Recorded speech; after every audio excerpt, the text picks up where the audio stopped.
필식 전략으로 이어갑니다. MTNW 김도영 전문가와 함께합니다. 안녕하세요.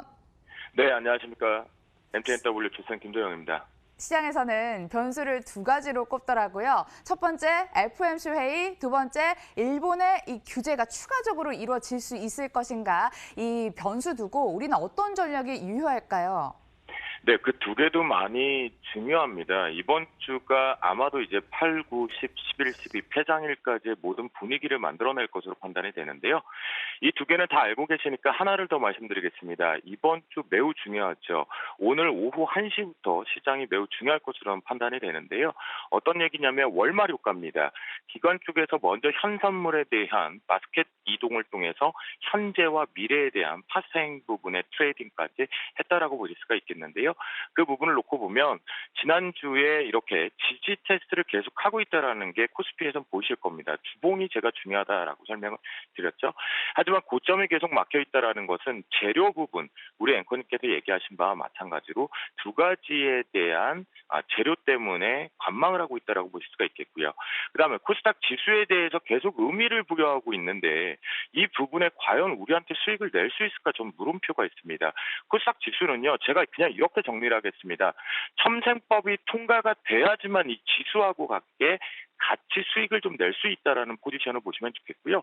역시나 이 부분도 계속해서 제가 마디가 부분에서 675 돌파가 매우 중요하다라고 했습니다. 그 이유는 시가총액 비중 때문에 그렇습니다. 코스피 쪽에서는 우리가 알고 있는 반도체의 3인방의 26%, 그리고 코스닥 쪽에서는 바이오 쪽의 7.9% 이상이기 때문에 이 부분이 지수의 영향력이 클 뿐이겠고요.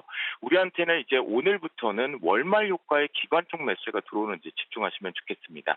자, 필식 업종으로 좀 빠르게 가겠는데요. 일본 제재 기정사실화로 우리가 한번 받아들여 보겠고, 전일 같은 경우에 다시 한번 공작기계와 함께 2차 전지 쪽으로 확산이 됐습니다.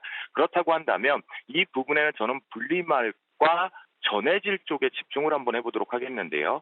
그 이유는 실제 비중 자체가 25% 이상이기 때문입니다. 그래서 명성 TNS가 대장주 역할을 국내 유일로 분리막으로 갔으니까요. 눌림목에서 추가 상승 부분까지 열어둔다면 19,000원대까지 열어놓을 필요가 있겠고요. 그리고 그 속에서 또다시 하나를 언급을 한다면 작은 종목군 중에는 CIS가 분리맥으로 분류가 됩니다. 그렇다고 한다면 2,400원에 대한 강력한 지지력이 나온다면 역시 반등 국면에서 트레이딩 바이가 나올 수 있다라고 보시면 좋겠습니다. 여기에 이제 전해질 같은 경우는 여러분들 알고 계시는데 첨보 신규 상장주 이후에 이제 아직까지는 강한 반등세를 못 만들고 있죠. 박스권 자체의 저점 부분에 이제 들어왔다는 걸 이제 긍정적으로 바라보겠고요. 이 부분이 이제 재료와 함께 첨보 같은 경우가 다시 한번 트레이딩 바이 쪽으로 올라오는지, 그래서 73,500원대 뚫어내는지 한번 체크해 보시면 가장 좋겠다라고 말씀 좀 드리겠고, 솔브레인이나 후성 같은 경우가 불화탄소뿐만이 아니라 실제로는 이 전해질, 2차 전지 전해질 쪽에 강점이 있다는 거 보시면 트레이딩 마이크로 이렇습니다. 솔브레인 6만 원 훼손하지 않으면 강력하게 들고 가자라고 말씀 좀 드리겠고요. 후성 같은 경우도 이 부분 체크를 해본다라면 실제적으로 9,000원 정도 지지력이 나온다라면 역시 들고 가보자라고 말씀을 좀 드립니다. 오늘의 필식 종목 쪽으로 넘어가 보면요.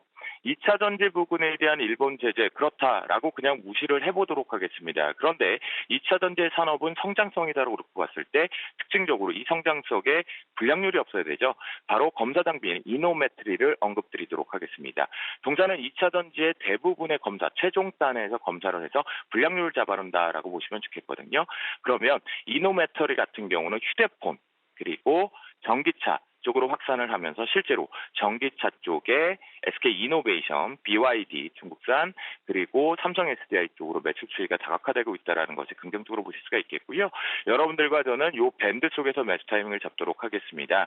실제적으로 이렇게 세 개의 밴드를 놓고 판단을 해보시겠고요.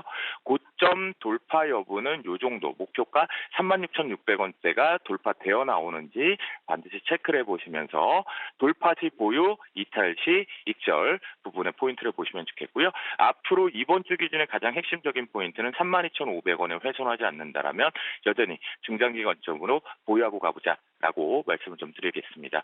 오늘도 여러분 화이팅 해오고요. 한 주 출발입니다. 월말 효과 꼭 나오기를 기대하면서 오늘도 필식